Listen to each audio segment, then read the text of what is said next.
Hello നമസ്കാരം. കൊണ്ടൽ എന്ന ചിത്രത്തിൻ്റെ OTT അപ്ഡേഷനാണ് ഇന്നൊരു വീഡിയോ ഭാഗത്ത്. വീഡിയോയിൽ മുൻപ് വീഡിയോ ലൈക്ക് ചെയ്യുക, ചാനൽ സബ്സ്ക്രൈബ് ചെയ്യാൻ വേണ്ടി ശ്രമിക്കുക. ആൻ്റണി വർഗീസ്, രാജീവ് ബി ഷെട്ടി എന്നൊക്കെ പ്രധാന കഥാപാത്രങ്ങളായ ചിത്രമായിരുന്നു കൊണ്ടൽ. ചിത്രത്തിന് ഒരു ബിലോ ആവറേജ് അഭിപ്രായം സ്വന്തമാക്കാൻ വേണ്ടി സാധിച്ചിട്ടുണ്ടായിരുന്നു. എല്ലാ സിനിമാ പ്രേമികളും ഒരേപോലെ ചിത്രത്തിൻ്റെ OTT റിലീസിനായി കാത്തിരിക്കുകയായിരുന്നു. കൊണ്ടൽ എന്ന ചിത്രത്തിൻ്റെ OTT അവകാശങ്ങൾക്ക് ഇപ്പോൾ നെറ്റ്ഫ്ലിക്സ് എന്ന OTT പ്ലാറ്റ്ഫോം സ്വന്തമാക്കിയെന്ന് കൺഫേം ആക്കിയിട്ടുണ്ട്. ഇപ്പോൾ ഇതാ ചിത്രം ഒക്ടോബർ അവസാന വാരം തന്നെ OTT റിലീസ് ചെയ്യുമെന്നാണ് റിപ്പോർട്ടുകൾ സൂചിപ്പിക്കുന്നത്.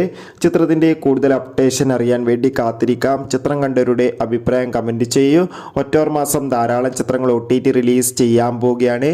നമ്മുടെ ചാനൽ ഭാഗം പരിശോധിച്ചാൽ ആ വീഡിയോയ്ക്ക് നിങ്ങൾക്ക് കാണാം. കൂടുതൽ സിനിമാ വാർത്തകൾക്കായി ചാനൽ ഇപ്പോൾ തന്നെ സബ്സ്ക്രൈബ് ചെയ്യാൻ വേണ്ടി ശ്രമിക്കുക. അടുത്തൊരു വീഡിയോയിൽ കാണും വരെ ഏവർക്കും ബൈ ബൈ. Bye bye.